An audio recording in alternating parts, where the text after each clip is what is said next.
గృహిణులకు ఉపయోగపడే వంట ఇంటి చిట్కాలు. తాళం కొన్నప్పుడు 2 తాళం చెవులిస్తారు. అటువంటి అనేక తాళం చెవులున్నప్పుడు, ఒక తాళానికి సంబంధించిన 2 తాళం చెవుల మీద ఒకే రంగు చుక్కలను గుర్తుగా పెట్టుకోవాలి. కవర్ మీద రాసిన అడ్రస్‌లు రవాణాలో చెరిగిపోకుండా ఉండాలంటే, దాని మీద సెలోఫేన్ టేప్ అంటిస్తే సరి. అరటి తొక్కతో లెదర్ షూని పాలిష్ చేసి, ఆ పైన గుడ్డతో తుడిస్తే బాగా మెరుస్తాయి. టమాటోల మీద మరిగిన నీళ్లు పోస్తే టమాటోల మీద ఉన్న తోలు సులభంగా తీసివేయగలుగుతాము. అలసటను తీర్చగలిగిన శక్తి వేప ఆకులకుంది.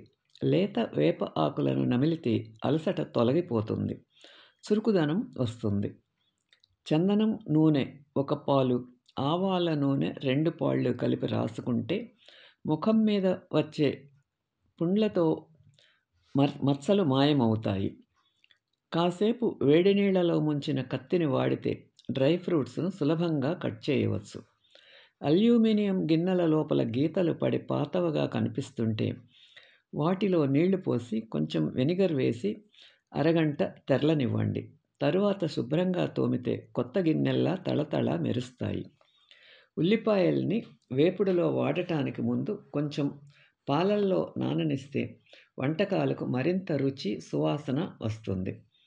వంటగదిలో మంటలు రేగితే కొద్దిగా సోడా బైకార్బ్ చల్లండి. మంటలు, పొగ వ్యాపించకుండా అది నిరోధిస్తుంది. టేబుళ్ల మీద కానీ, ఫ్యాబ్రిక్ మీద కానీ పేరుకుపోయిన మైనాన్ని తొలగించాలంటే ఐస్ క్యూబ్స్‌తో రుద్దండి. వెంటనే అది ఊడి వచ్చేస్తుంది. తర్వాత దాని మీద బ్రౌన్ పేపర్‌తో కానీ, గుడ్డతో కానీ తుడిస్తే పూర్తిగా మైనం రాలిపోతుంది. పాలు లేవా? అయితే ఓ కప్పులో కోడిగుడ్డును బాగా గిలకొట్టి డికాషన్‌లో పోయండి. ఇక పాలతో పనే లేదు. ఈ వీడియో మీకు నచ్చితే లైక్ చేసి, షేర్ చేసి, సబ్స్క్రైబ్ చేయండి.